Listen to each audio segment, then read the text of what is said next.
للعبيد ثم اعلموا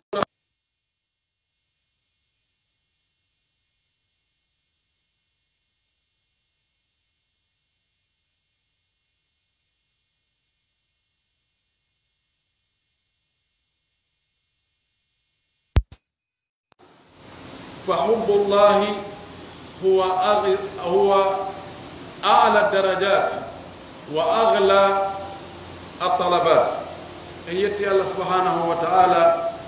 تدد مون دو سيني لا بهندي يتede وأبي بي آدم تدب ودي إن جلب ودي إن جاب مفتن الله محمد صلى الله عليه وسلم مؤجري أميدين نيماجي هيو دي تواتا لموري andata nodi fotata ande Allah subhanahu wa ta'ala o dabbiri en yen dabbu giggol makko ngol yo en eto ha o yida en mo hebi giggol Allah haray ko dabbete ko fo o hebi mo fadi giggol Allah ngol haray o hebale ay hunde ande hay e hakkudeji meɗen ga gaynayɓe haajuɓen haray mo ɓe no faala yiɗugol ɓe no yiɗi ɓe no faala eɓe yiɗi on tigi imma ko gaynireɓe haajuɓen ka jawdi ma gaynireɓe haajuɓen ka laamu sikke ala haray ɓeɗo mo ɓe no faala heɓude giggol maɓɓe ko ɗum waɗi yimɓe goo reway reweteɗe ɗen fof waɗa sabuji ɗin fof hayɗi dagaki ɗin fi yo heɓu giggol ɓe ko waɗi si laamiɗo teri on gaynowo haajuji ɗi faalaɗa ɗin si tawi oɗo yiɗima hiɗa andi haaju ma saggata hiɗa andi haray a heeɓi miri hiɗa andi ka yaaɗa o si andama oɗo dey awa lanɗo teri on no yiɗimo ko weldiɗɗo lanɗo teri on ɗi haray mo ɓe ka halfina ɗon sago muɗum ɓe folodira fi waɗangol ma ha weltoɗa fi yo nantoyoto wonde giɗo lanɗo on yahi nokku kaari haaju makko o muntike o sattali fof no faala ɗum wona fof heɓi kono fof no faala jomiraɓe jawle dow dowje ɗen tigi tigi je ɗen ara yimɓe ɓen no faala heɓugol giggol maɓɓe ɓe yiide hiɓe yaada ɓe jooɗo nokku gootum ɓe gumdondira no wela on tigi sabu ɗum wonde no humta haaji awa lanɗo lamɓe ɓen on okkorɗo heɓuɓe ɓen on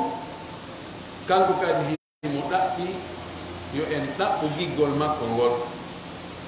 qul in kuntum tuhibbuna allaha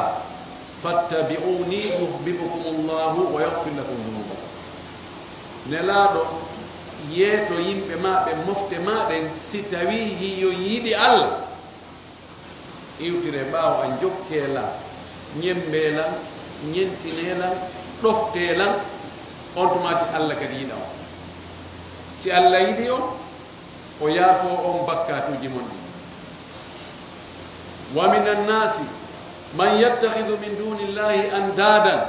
yuhibbunahum ka hubbillahi walladina amanu ashaddu hubban lillahi no woodi e yimɓe e tagore allah nde moƴƴinoɓe allahji nandintinna ɗi e allah waɗa reweteɗi inna ɓay allah no rewede minen kadi min waɗay ɗum ɗo ko min rewa hara hiɓe yiɗi ɗi si a memiɗi a tokkiti gere sa aybiniɗi a liɓi tana hiɗi wela ɓe fi kala ɗi nafata ɗi lorrata bal haray si tawi nafa hakkude rewɗo on e wonɗo e rewede on ko wonɗo e rewde on nafata wonɗo e rewede on kono hara wonɗo e rewde no yiɗi ɗon a suusata aybingol ɗum he ko ɓen ɓe wolata ɗum awa goɗɗum gerete e ngal awa dargal ngal daroto noon si hewtoya e ɓen hara noon ko on tigi ƴettata naɓa maaro kañum naɓata nebban, kañum naɓata oto, kañum naɓata ɗum ɗo. O wi no woodi jogitiiɓe reweteeɓe nandindinni ɓe Allah, waɗi ɓe wasi kamɓe Allah ko ɓe gore hiɓe yiɗi ɓe. o wi kono walladina amanu ashaddu hubban lillahi, gomɗinɓe kadi no yiɗi Allah, gomɗinɓe ɓen no yiɗi Allah ɓuri ko ɓe rewoɓe sanamu yiɗi sanamuji mum ɗin, ɓuri ko ɓe shirkoɓe shirkida ɓe Allah yiɗi ko ɓe shirkidata e Allah kon. no hani julɗo on hara o yiɗa e Allah, o eto kadi no Allah yiɗiramo. sa yiɗi hunde a yangoto fi mayre, sa yiɗi hunde haray so noɗa wowla fi mayre, sa yiɗi hunde ko tampata fi mayre kon wuri musatama. ndaare tu nde wonno jawdi hiɗe yiɗi jawdi ndin, ka jawdi ndin heɓoto ɗon ɗon on haysi tampere no woodi fi hewtoygol ton kon ɗen wakkili en ama en haaɓa. se yiɗi goɗɗo haray sago men koɓe fi makko wowle tun, awa Allah subahanahu wa taala hino yiɗi yen yiɗumo, yen ɗaɓɓutu giggol makko ngol. ibnul qayyim o karmakojo kummalujo molanaɗo mo anduɗen nanɗen inde muɗum, andirɗen mo defte makko ɗen konnguɗi makko moƴƴi ɗin, e ko karama ko ɓen waccimo kon mantimo kon irriti ɓural makko ngal, yen andirmo telen ɗum enen e makko en wuuri daali ɓay bi o faati yo ni fayda duuɓi temeɗɗe jeɗɗi. oɗo no addani en ɗo konnguɗi en wawa e naftorde ɗin. o wi'i al asbabu al jalibatu li mahabbatillahi, o wi piiji pooɗayɗi giggol Allah ngol addana jiyaɗo on, yani ɗi rewata ɗin moyen ji ɗi rewata ha Allah yiɗe. ɓayen fottani wonde giggol Allah ngol ko ɗum woni tono. ɓay Allah yiɗatama o naɓe ka yiite, Allah yiɗatama o salo yafade bakkatuji maɗi, Allah yiɗatama o hersino yettuma fof tumbodiro e lahara. si Allah yiɗima o yafotoma bakkatuji maɗi, o sowane baraji maɗi, o jonnite teddungal ma ngal fewdo yimɓe ɓen fof tumbodiri, o naade ka aljanna ɓurɗo towde. joni noon moyen ji reweteɗi ɗin ha ngol giggol Allah heɓo. saban sa yiɗale Allah Allah yiɗatama ɗum kan haala ala toon ko tew e tew. yo taw Allah no mette koko mettata Allah kon tun wonɗa e wadde, ko welata Allah kon a yarata toon few. inna kadi yo Allah yiɗe hi fi honɗum Allah watta ɗum, ha enen en watta ɗum, enen e jayre meɗen nafiri noon Allah. o wi ɗo sabuji waɗayɗi ha Allah yiɗa neɗɗo on, o wi hiɗi ɗuuɗi. o wi ɗaɓɓugol giggol Allah ngol no moƴƴi fi honɗum, fi honɗum giggol Allah ngol ko sabu yen ɗaɓɓu yo Allah yiɗu en, ko ɗum Allah tagiri en. nelaɗo meɗen sallllahu alih wa sallam maaki ɗo e hadis mo imamul boukhari imam muslim filli seede heɓugol giggol Allah no moƴƴi. nelaɗo maaki ɗo hadis mo anas ibnu malik filli e makkanko nelaɗo o maaki halathum man kunna fihi wajada halawata al imani an yakuna allahu wa rasuluhu ahabba ilayhi mimma siwahuma wa an yuhibba al mar'a la yuhibbuhu illa lillahi wa an yakraha an yauda ila al kufri aw an yauda fi al kufri kama yakrahu an yuqdafa fi nnari wa fi riwaya ba'da an anqadahu llahu minhu kama yakrahu an yuqdafa fi nnari. nelaɗo maaki piiji tati mo heɓi ɗin ɗon o heɓay dakamme limanu belan limanu no weli jogii dakamme no itta loko, kono mo heɓaali o andata ko si on tigi heɓi ɗum ma o yii heɓuɗo ɗum ko woni e wadde kon ko ɗum o andata. limanu tun waawi ya ƴettu ko marɗa kon fof waɗa fi Allah haraɗa welti ko imanu dakamme iman tun watta ƴetta wonki makin jonna Allah haraɗa welti, hara a jenaki a hula amma paki ana ko limanu heɓugol dakamme limanu on watta fi a monike a wowlata ko mettata Allah few fi a weltike a feƴƴitata ka Allah yamirma ɗon ko ɗum wiyete heɓugol dakamme limanu on jogo on tigi waɗinamo ko limanu hani waɗinde ko woɗinamo ko limanu añi kon o maaki tati mo heɓiɗi hara o heɓa dakamme limanu yo taw hara Allah e nelaɗo no ɓurani on tigi piiji ɗin fuu tawa ko yiɗɗa Allah kon e ko yiɗɗa nelaɗo Allah kon no ɓuranma piiji ɗin fof no ɓuri ko yiɗɗa yummama e bemma e ɓiɓɓe ma e ɓeygu ma e jaatiguiɓe ma e lanɗo ma e karmako ma e oɗo e jawdi kala ko woni min ma siwahuma si tawi a hewti on daraja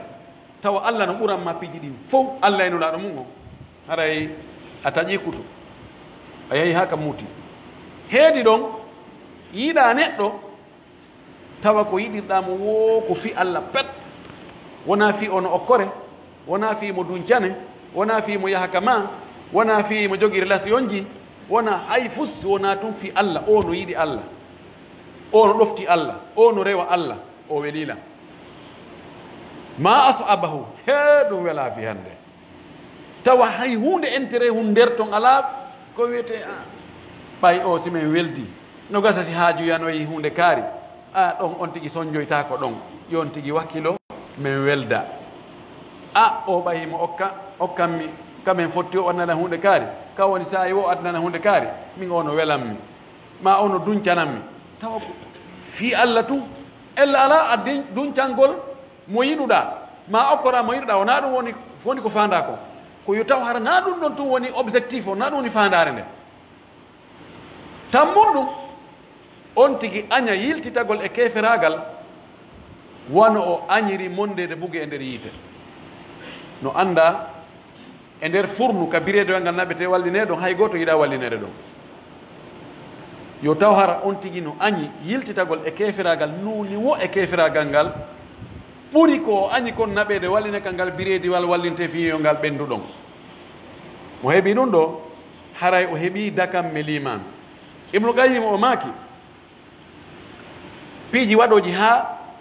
Allah yiɗa jeeyaɗo o yani fiya heɓu giggol Allah tawa hiɗa wela Allah tawa Allah no yiɗuma o wi piiji 10 no toon ɗi wakkilotoɗa waɗa o wi ara noon ɗum o wi qira'atul qur'ani bitadabburi wattafahumi lima'anihi wama urida bihi qala Allahu ta'ala kitabun anzalnahu ilayka mubarakun liyadabbaru ayatihi waliyatadhakkara ulul albab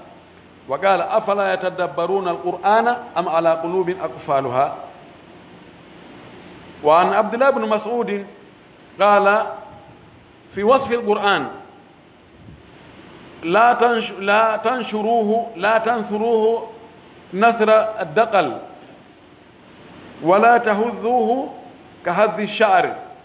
أو كهذ الشعر قفوا عند عجائبه وحركوا به القلوب ولا يكن هم أحدكم آخر السورة الذي القرآن كو دفتر من كيبيني من وادي بركي إمايري في يوبي تاسكونde hombe kamɓe jomiraɓe haqqillaji ɗe miijitto ɓen yoɓe tasko ma'anaji wonde e alqurana ɗin ko alqurana firata kon ko alqurana noddita e mum kon ko alqurana rerɗita e mum kon ko alqurana hulɓinta kon janngugol alqur'ana tasko faama ko honɗum Allah ɗaɓɓiri en ko sirru honɗum woni nder ton e o alqur'an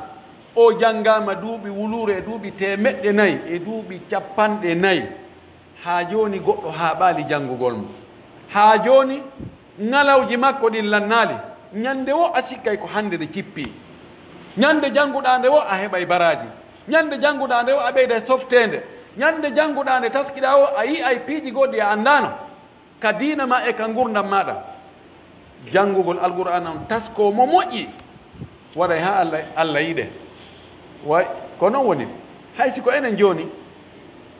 si goɗɗo windi joni deftere so ari o tawi an talibajo makko ya fonti deftere nde hiɗa janga janngo ari o tawi hiɗa fontinde hiɗa janga janngo o ari faɗɗi janngo ari o tawiɗa fontiɗiɗa jannga an e goɗɗo goo wono wigol nden deftere modi mene mbeɗen anndi ɓuri ɗum taw si ko gootum fottoton e o na gootum alqur'ana ko daalol Allah ko Allah yewti en yamiri en haɗi en fillani en ko feƴƴuno humpiti en ko aroyta si tawi goɗɗo no duumi e ɗum ɗo no janngude haray Allah no weltanimo ɗum ɗo no jeeya e ko watta sabu ha Allah weltana on tigi ɗum waɗi Ibnu Mas'ud wi wota en janngude mer wota en jannginde kadi wa gimi no yimoɓe yiminta leeɗa o wi kono kala ka hewɗen e ŋalawji mayre ɓayde heewi ŋalawji piiji hawniiɗi ko alqur'ana sappoto piiji hawniiɗi daroɗen on taskoɗe moƴƴi wota himmir an wonɗo e janngude on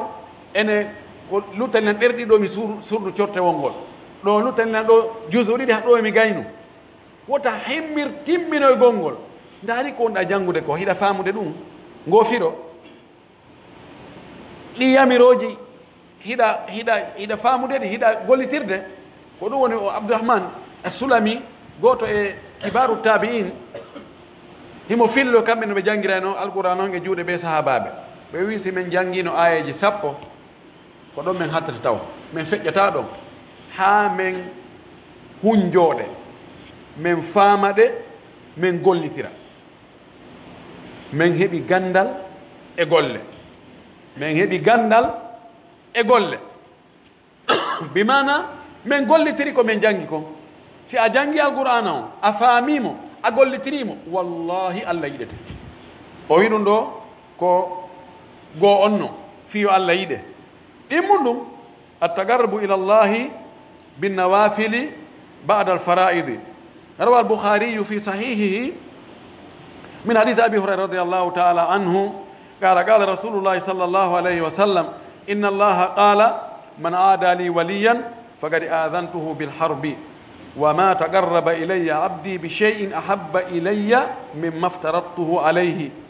وما يزال عبدي يتقرب إلي بالنوافل حتى أحبه فإذا أحببته كنت سمعه الذي يسمع به وبصره الذي يبصر به ويده التي يبطش بها ورجله التي يمشي بها وإن سألني لأعطينه ولئن استعاذني لأعيذنه وما ترددت عن شيء أنا فاعله ترددي عن نفس المؤمن يكره الموت وأنا أكره مساءته أودو حديث وندك صحيح البخاري hadithul qudsi Allah subhanahu wa ta'ala o wi e o hadith ɗo hadithul qudsi ko nelaɗo woni fillade yewtere Allah ko Allah yewti kon ko imma direct ka alquran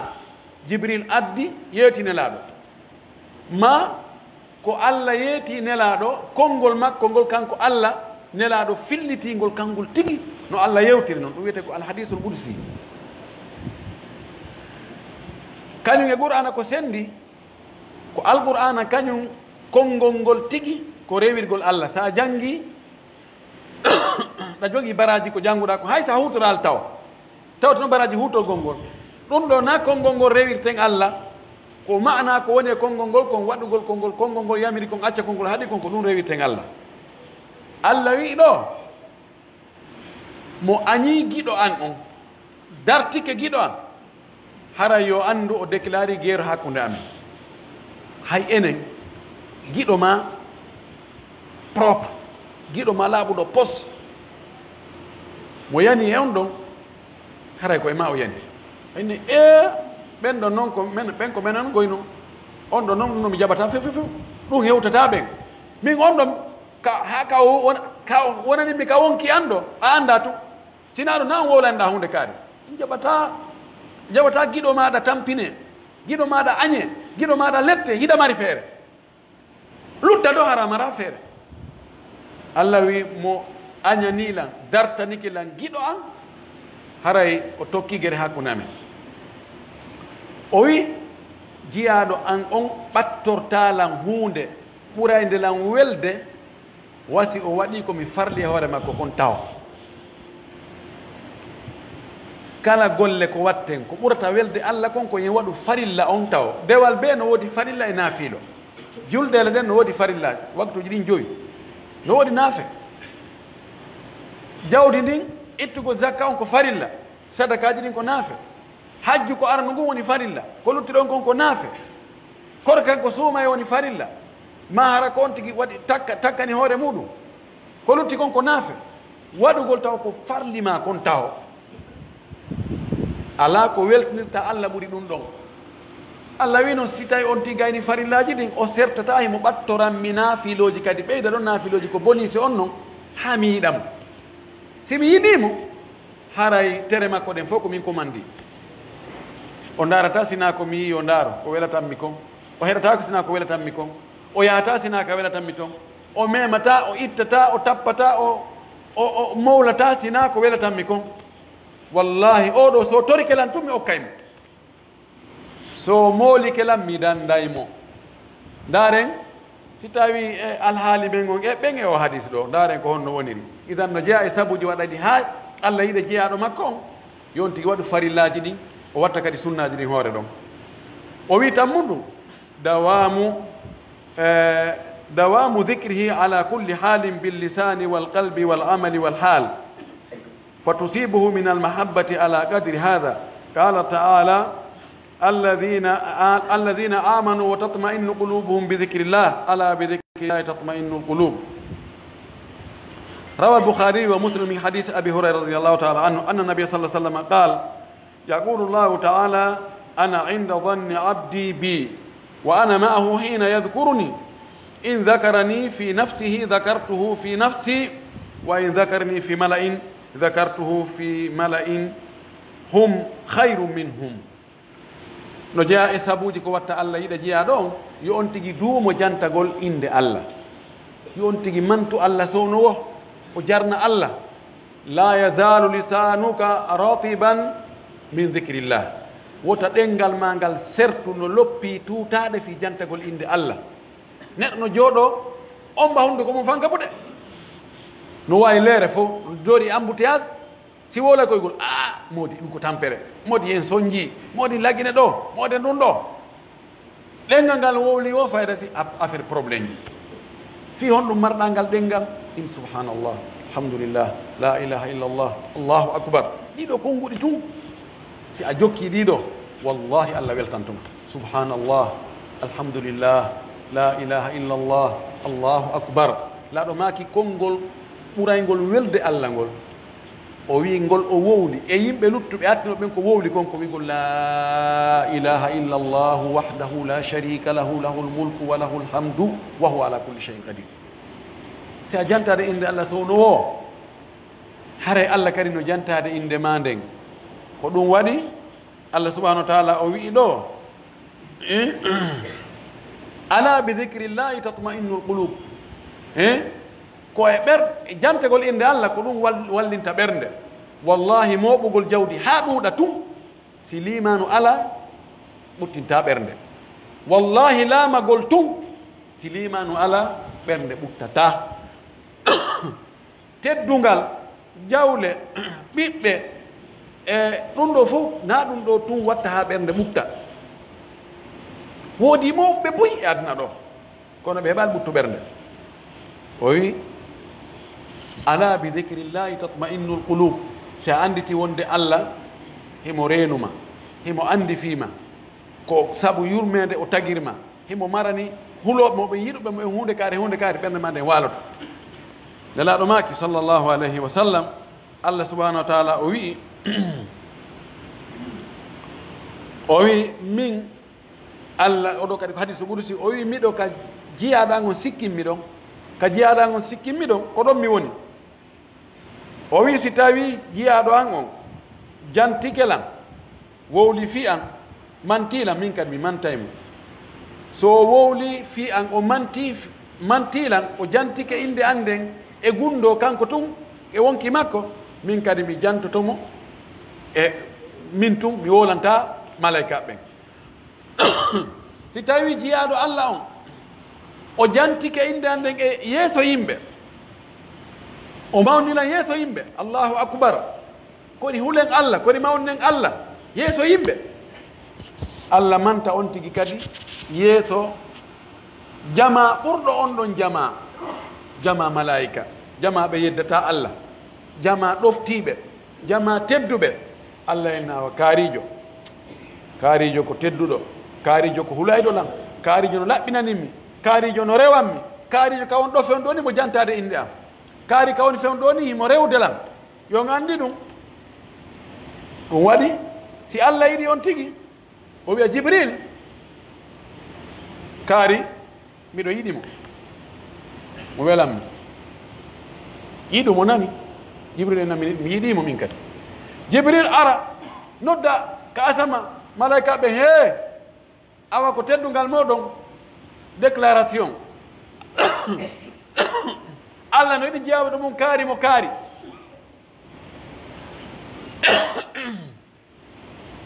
kaari geɗal kaari allah no yiɗi mo nani yiɗe mo nani foppu yiɗamo malaika ɓe si ɓe yeyatama allah no yiɗi goɗɗo hayta ɓe yiɗamo ɓe yiɗaymo allah windanamo jaɓanede ka leydi ga ɗum ɗo koye sabuji waɗayɗi ha allah yiɗa jeyaɗo makko naya ɓon ɗum itharu mahabbihi ala mahabbika inda galabati lhawa qala taala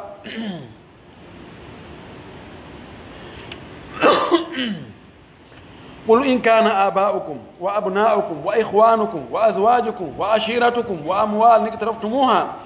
وتجارة تخشون كسادها ومساكن ترضونها أحب إليكم من الله ورسوله وجهاد في سبيله فتربصوا حتى يأتي الله بأمره والله لا يهدي القوم الفاسقين ko yon tigi ɓurnu ko allah yiɗi kon e hoore ko on tigi yiɗi kon kanko si tawi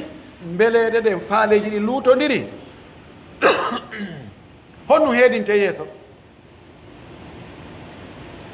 allah no faala ɗum ɗo ko ɗum welata allah wonki makin kañum ko ɗum ɗa welataki tawi hiɓɓodirta kanji ɗiɗi ko be ko gooto ƴettata ɗi la ko ɓeddani ko beñiɗiɗi ɗiɗi ko yiite e ndiyam hiɓɓodirta ñaari e ndowru ko honɗuge mum ƴettata acca ɗuma yo taw hara ko allah yiɗi kon ko ɗum ardinta e hoore ko wonki maki yiɗi kon he wattane hiiɗa sa yaade soodugol coñci sodna ɓeygure ma coñci ma sooda ñaameteeji ma ɗaɓɓa ɗum ɗo e ɗum ɗa ndaari ko faalaɗa an e ko ɓeygure ma nden faala kon ko ki wonki ma noddi kon tawsi ɗum ɗo e ko allah faala kon no nanodiri si nanodiri alhamdulillahi waɗu sa tawi noon allah faalaka ɗum ɗo si tawi an a ƴetti ko wonki ma kin faala ko innanoɗa yiɗi allah ɓuri piiji ɗin fof haray ko haala noon ko ɗum wasi allah inni si tawi wiɓe yo nelaɗo si tawi ko baabiraɓe moɗon e ɓiɓɓe mon e siɓɓe mon e ɓeyguli mon e gorol moɗon e jawleɗe faggitiɗon e julayagal ngal wonɗon e gollude on hulita ɗum ta ɗum perdu e koɗalle labare ɗe yiɗɗon hoɗude e muɗum siko ɗum ɓurta on welde ko ɗum suɓi ɗon ɗum no ɓurani on allah e nelaɗo awa habbe jokke ɗum mayde nde gara e joni ɗum ɗo fof si mayde ari sorta e on tigi e ɗum ɗo itta mo e juuɗe ben makko itta mo e juuɗe ɓiɓɓe makko ɓen itta mo e juuɗe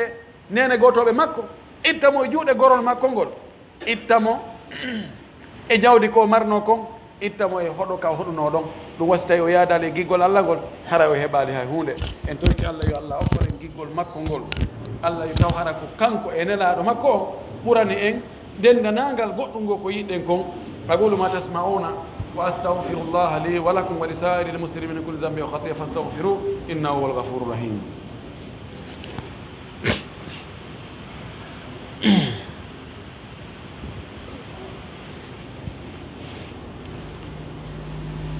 الحمد لله وكفى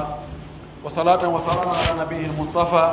وعلى آله وصحبه ومن تبع آثارهم واقتفى.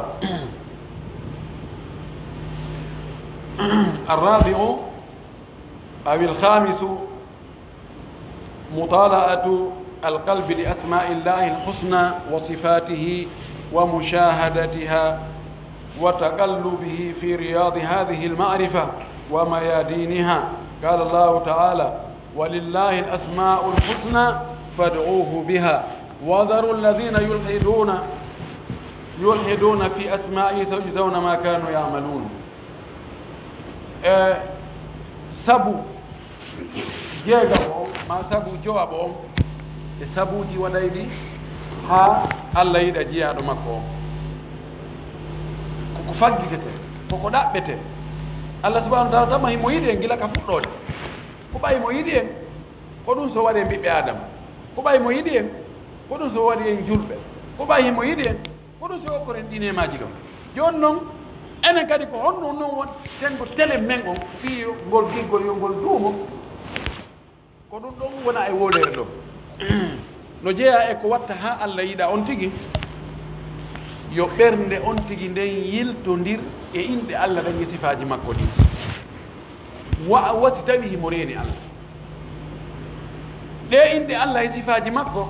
ɗum no woodi ko firata si innama kanko woni alkhaliqu taguɗo miijotoɗa ko ko taga fof ko annduɗa e ko nanda inde muɗum he waɗugol ɗum ɗo fof no mawni dey en mba Allah no jogii doole en mba Allah no jogii gandal en mba Allah ko muuyowo en mba Allah no ñeeñi ɗo taw hara ɓernde ma nden no yowiti no humodiri e inde Allah ɗen e sifaji makko ɗin ko ɗum waɗi o wi Allah no mari inɗe moƴƴe tororemo ɗe noddiremo ɗe tertoɗon ɓe tawata no yedda inde Allah ɗen no sandol ɗinna inde Allah ɗen no firra inde Allah ɗen no ɗe hanaka firirede ɓeɗo ɓe yoɓete ko ɓe woni e gollude ko. jeega mum ɗum mushahadatu birrihi wa ihsanihi wa ni'amihi al-zahirati wal-batinati. qala ta'ala: wa in ta'uddu ni'mata Allahi la tuhsuha inna al-insana zalumun kaffar. wa qala ta'ala: وما بكم من نعمة فمن الله ثم إذا مسكم الضر فإليه تجأرون. ومن أعظم هذه النعم نعمة الهداية لهذا الدين. قال تعالى: اليوم أكملت لكم دينكم وأتممت عليكم نعمتي ورضيت لكم الإسلام دينا. sabu jeega ba on ko watta ha Allah yiɗa on tigi ko yo on tigi seedo o irrito o ndaara ɗi nemaji Allah ko Allah moƴƴe makko ko Allah neminimo kon ko woni duncitorde ko fof ko Allah waɗanimo. ɗen andi si tawi joni goɗɗo waɗanima moƴƴereji buy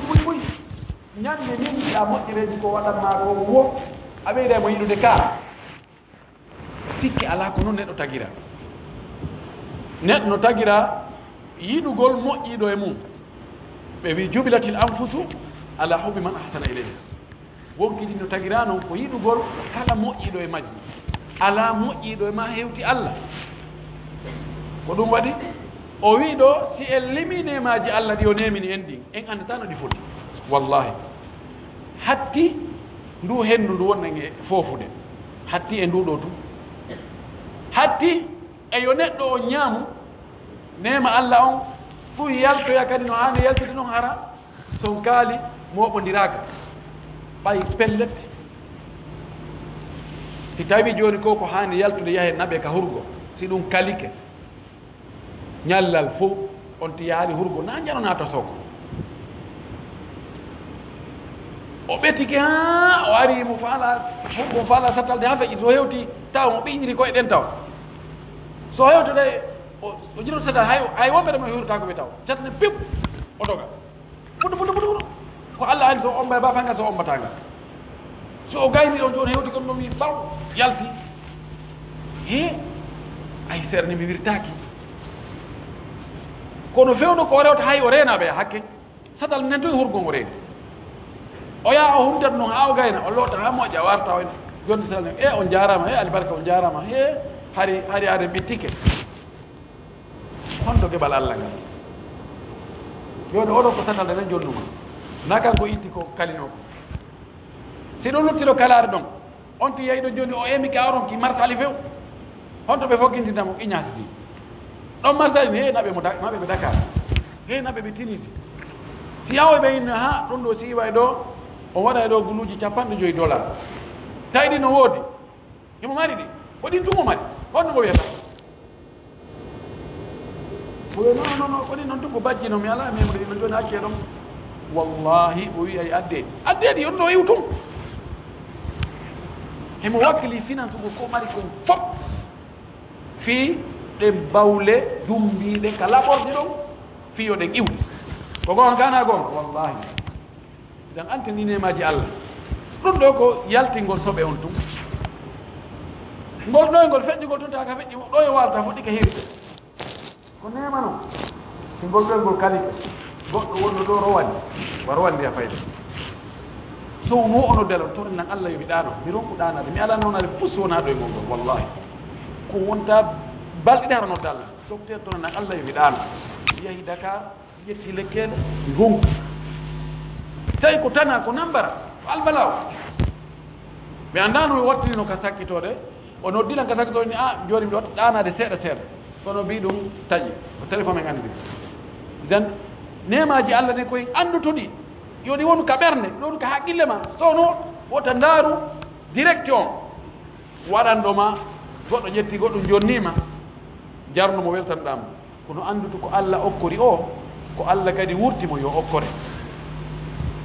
jarna Allah jitta Allah manta Allah si a jarni Allah e ko okkor ma kon Allah ɓeydante waɗa barki e muɗum o yiɗe kadi ɗum ɗo no jeeya e sabuji waɗayde ha Allah yiɗa on tigi ɗum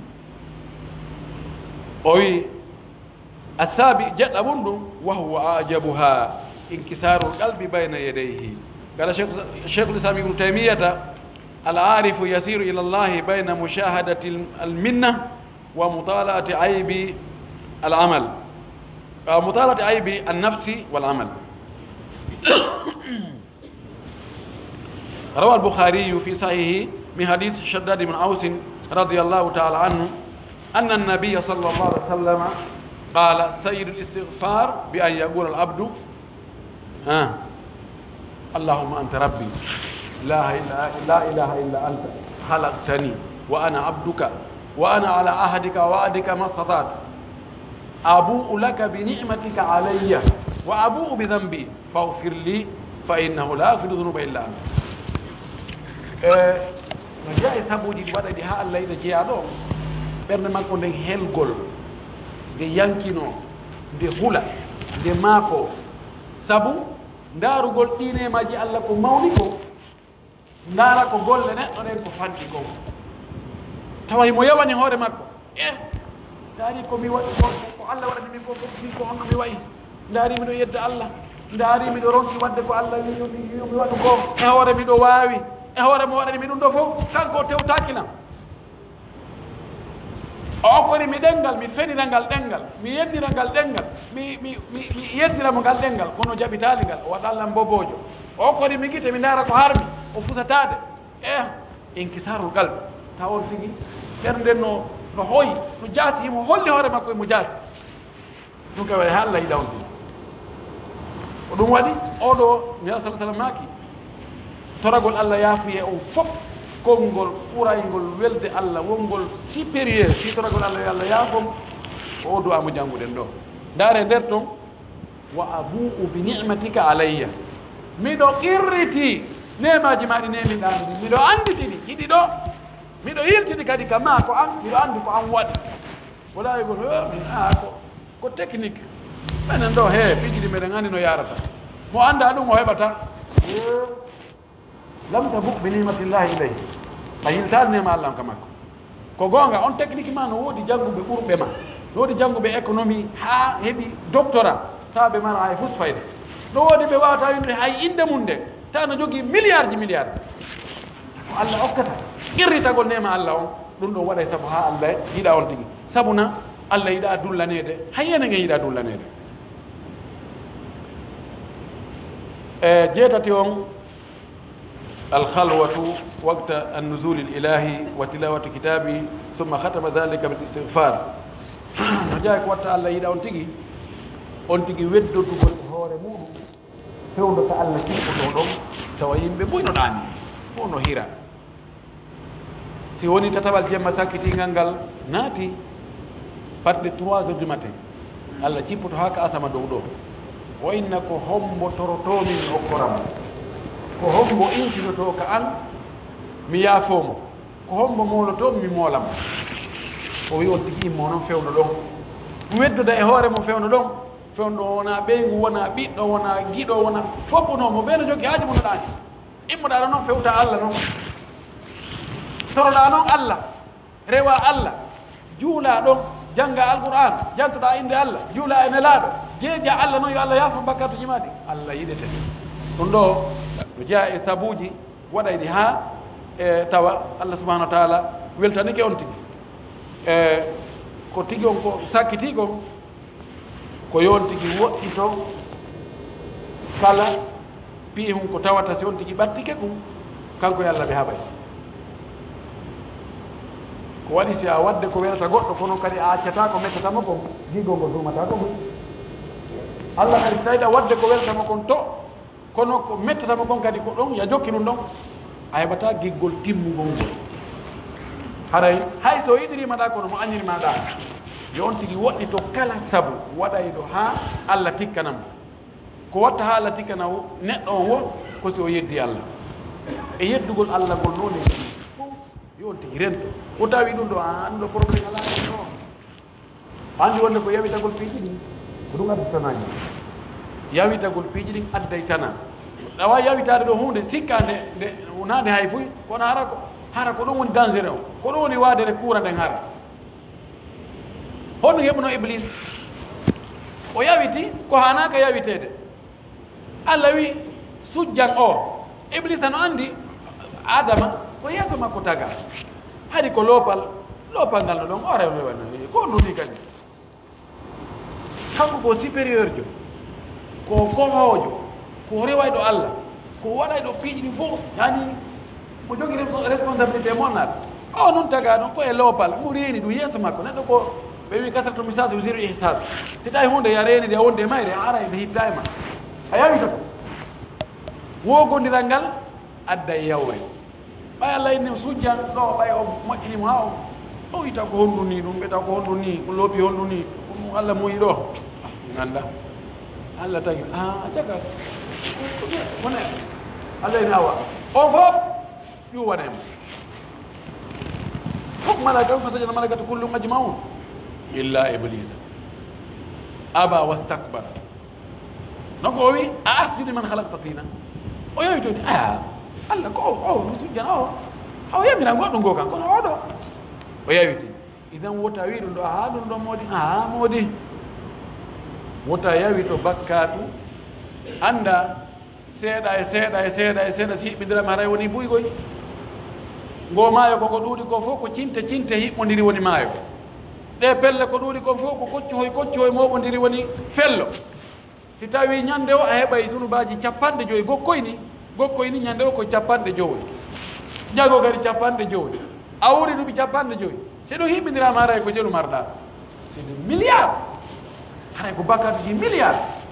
tan haray yon tigi rento e ko allahu haɗimo kon waɗa ko Allah yamirimo kon yo allahu duumingege ɗum ɗo yo Allah arsuko en giggol makko ngol Allah waɗu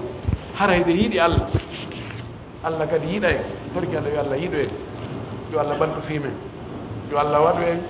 hara ko en jiyaɓe makko moƴƴuɓe ɓen yo Allah duumin kolol makko ngol ka ɓerɗe meɗen yo Allah foyguittin yiɗugol aduna on ka ɓerɗe meɗen yo Allah añin en kala ko o yiiɗa yo yiɗin en kala ko o yiɗi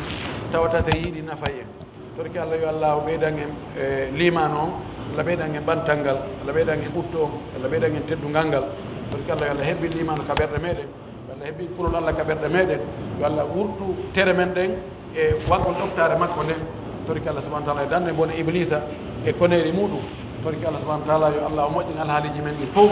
yo Allah moƴƴin alhaaliji men ɗi fof yo Allah o itta julɓen ande kala ka julɗo ande yo Allah itta mo ande nde kala ka julɗo tampi yo Allah itta mo tampere nde julɓe nangaɓe yo Allah fuutimɓe waraɓe yo Allah yaafuɓe wona ɓe lettede ɓe yo Allah ittaɓe lettede yo Allah ittu luural e yeddude hakkude julɓe ɓen Allah fotti julɓe e hoore goonga e hoore kulol Allah اللهم أنت الله لا إله إلا أنت سبحانك إنا كنا من الظالمين اللهم أنت الله لا إله إلا أنت سبحانك إنا كنا من الظالمين ربنا هب لنا من أزواجنا وذرياتنا قرة أعين واجعلنا للمتقين إماما ربنا آمنا بما أنزلت واتبعنا الرسول فاكتبنا مع الشاهدين ربنا آتنا في الدنيا حسنة وفي الآخرة حسنة وقنا عذاب النار سبحان ربك رب العزة عما يصفون وسلام على المرسلين والحمد لله رب العالمين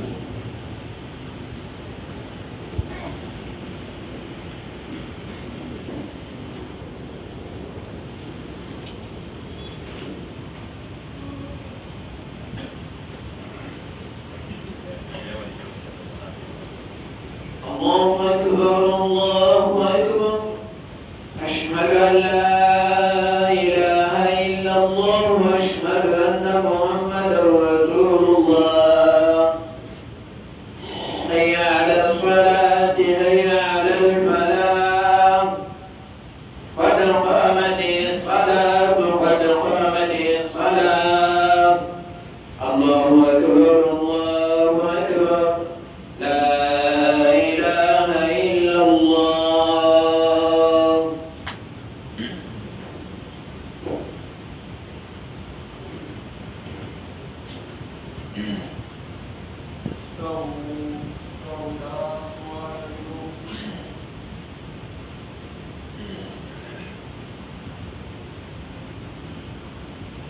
الله أكبر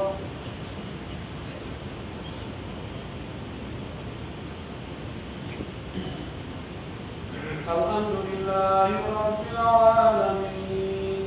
الرحمن الرحيم مالك يوم الدين إياك نعبد وإياك نستعين اهدنا الصراط المستقيم صراط الذين أنعمت عليهم غير المغضوب عليهم ولا الضالين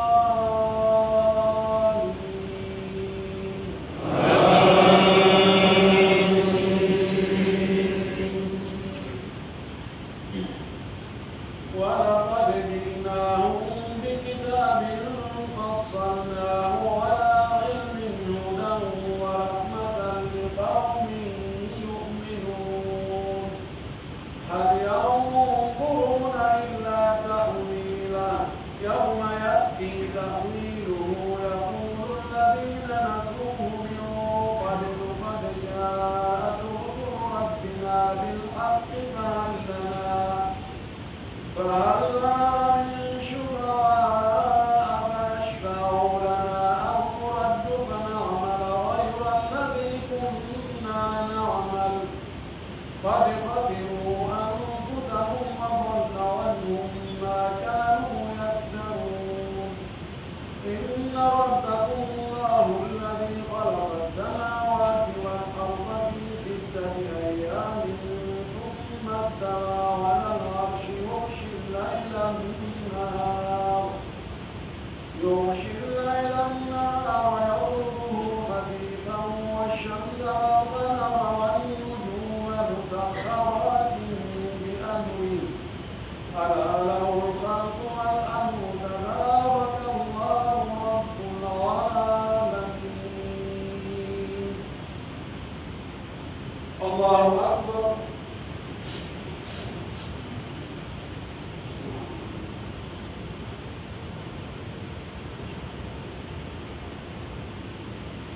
سمع الله لمن حمده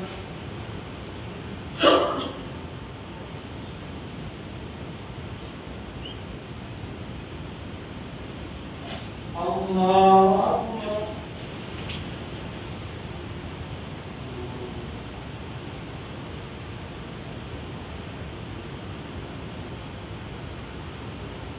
الله أكبر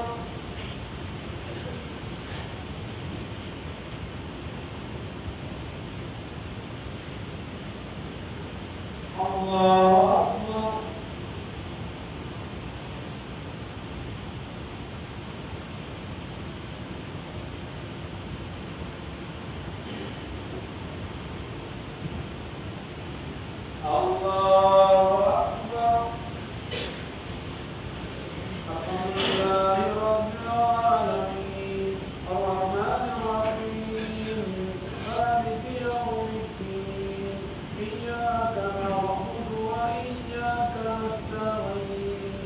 اهدنا الصراط المستقيم صراط الذين أنعمت عليهم غير المغضوب عليهم ولا الضالين.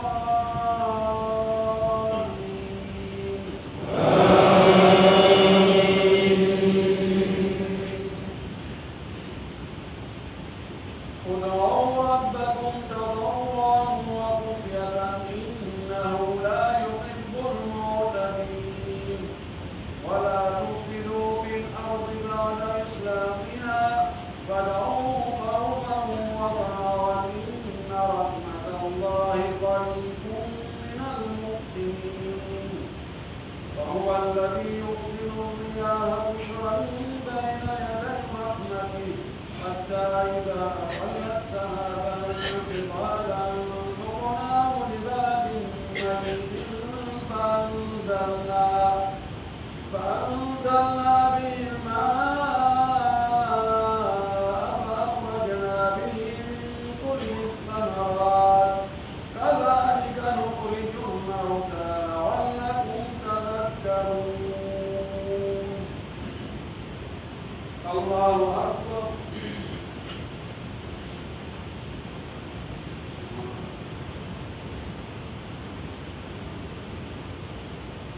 سمع الله لمن حمده.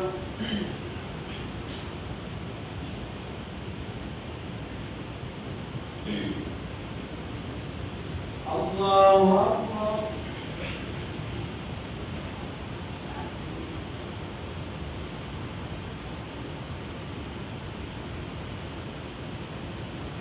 الله أكبر.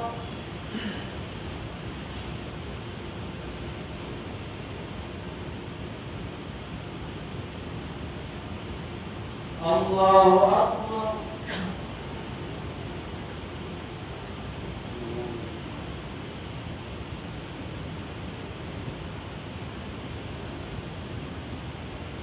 الله أكبر.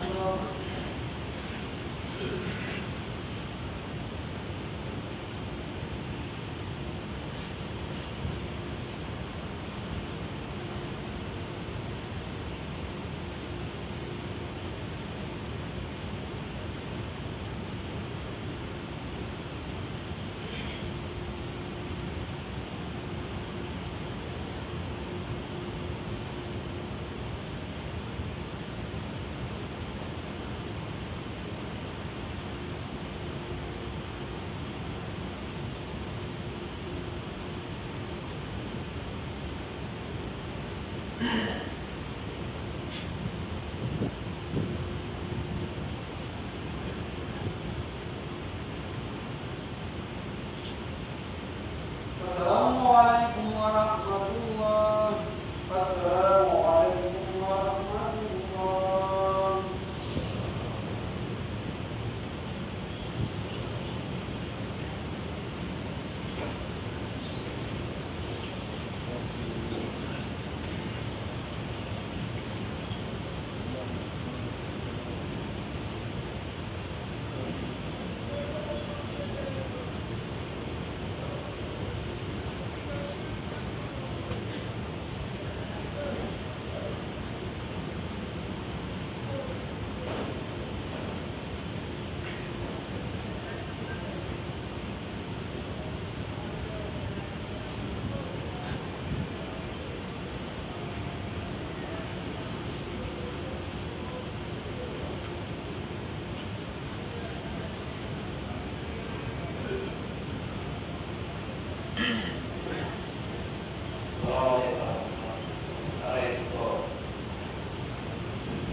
dimanche agosto kadi tasuma kongola sisi sudah salam kadogai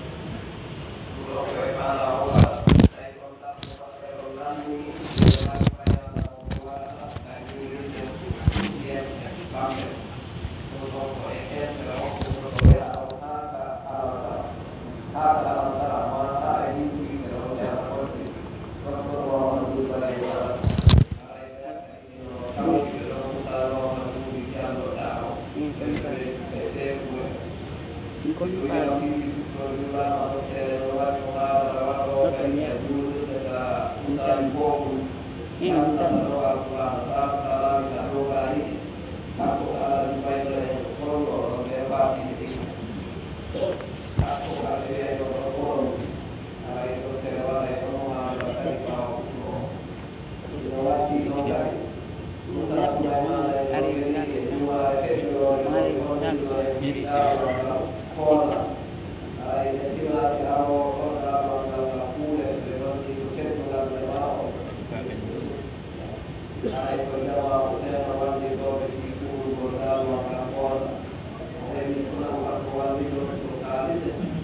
amude kadi ɓe nano foti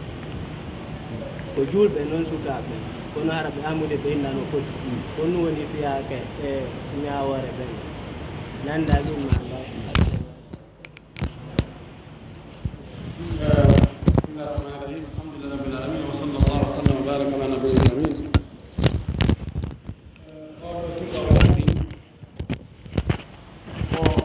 kamɓe hoɗi ɗon église no takko ɗon haray kamɓe sukaɓe ɓuy hara ɓe jooɗi ɗon si ɓen juuloɓe ka église ɗon ari e noone julde maɓɓe nden e rewgol maɓɓe ngol haray sukaɓe ɓen ɓeeɗa sukaɓe ko julɓe hara ɓe sabota ɓe joni noon ɓeya kañum no dewe mum dewal mum ngal koɓe tappu ɓe goɗɗo wa musique ɓe tappata ɓe ama ma ɓe tappa ɓe yima o ɓe fondita ɓe yima joni o sukaɓe julɓe ɓen wonɓe yaasi takko ɗon ɓen o ɓay ɓeeno yimude kamɓe kadi ara ɓe amude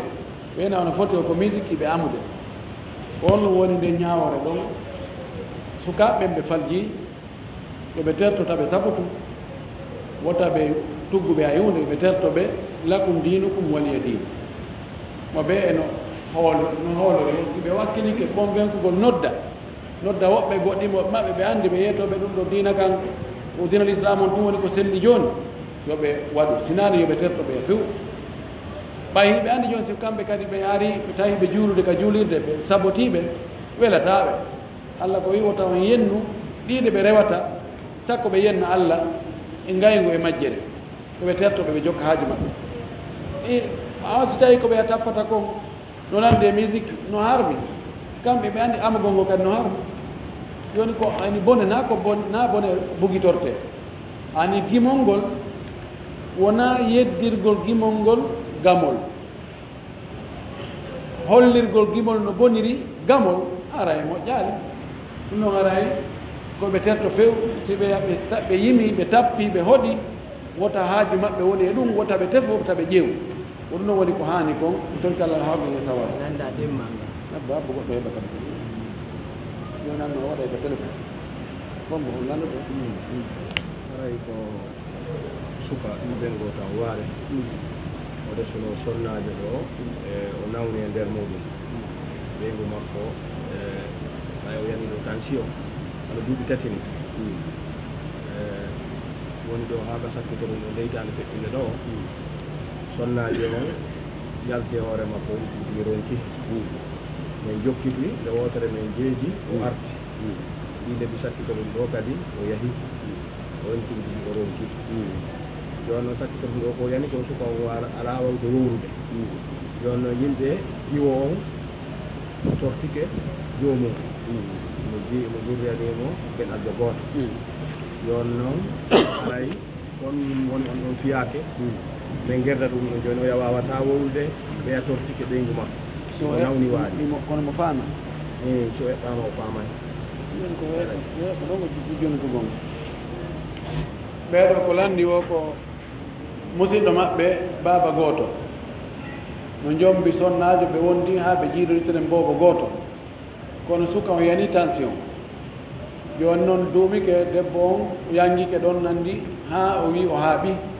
joni hiwa hitande ma ɓuri hitande kadi ɓuri hitande sonnajo on accino oɗo yehi kono kamɓe siɓɓe gorko on ɓe jokkiti kadi ɓe jeejitimo o arti wonno joni gorko on joni wata wowlude sonnajo mo wi yayindi kañum wata muñade hannde kadi haɗo wawano kono wata muñade hannde kadi joni noon gorko siɓɓe jeew on ɓe tortike mo kono e suka wata wowlude kono ɓe watta on so tawi yehi ha gorko nawni sifa nden nawnare ɗon ko tawata o wawata dankade ɓeygure makko nden wawata huntande ɓeygure makko nden haajuji wonɗi hakkude maɓɓe ɗi sonnajo on ko ɓeyni ko yo muñño wa e nder hitande ndaare tawi Allah waɗi o ndikki ɓawa so o ndikkali o heddi ko kanko woni muññade haka wawi ɓiɗi ko ha ɗo wawi muññade o so tawi o wi ɗo feƴƴetako ɗo ko yoɓe sende goɗɗo ko ƴettamo wawamo huntande haaju ɗo joni ɓay gorko si eɓɓama himo anda tawi ji o wawata muññade hannde kadi woni ngol ningol aray koyo gorko yo accu so tawi o jaɓat accude few o musidal makko ngal e musidal jew o jooɗtoɓe halda joni fiwata o debbo lorno ha joni aray e helidewgal ngal hakkude maɓɓe jew o eddino goɗɗo ko jombal aray ko ɗum woni kono kaggugol mo ɗon ɗum gasata gasitano aray ko billahi tawfiq gol ɗo min ko mari maaki yeeyeteɗo ko na cigarette miɗo mari client jo Ziracori on client jo wonɗo Ziracori kañum kadi ko maakiteno yeeyata wonimo kawtiri e goɗɗo goo yeeyo tanko onno yeeyo tanko no mafori addugo mbuuɗi mum Conakry kono o ala tan addugo o mara kanko ga compte o naɓay ɗiga client jo on ɗa client jo addana ɗiga compte an wiyomi wallitomo ƴara gaali ɗi hewtata client makko ɗon ɗon haɗa no daganolam wallitago mo ɗon on addugol ɗon ka haɗani woni wallito yeego kanko oɗo ko wi o imo yeeya makiti ɗo mo jogi client jo e nokkugo yeeyo so makiti makko on ɗon no jogii njaatiguijo takko makko mo kawtiri yeeyowo cigarette o yeeyo cigarette wonde si falama addugol mbuuɗi ga fiɓe soodanmo ga marchandise cigarette on ɓe naɓa kanko ala compte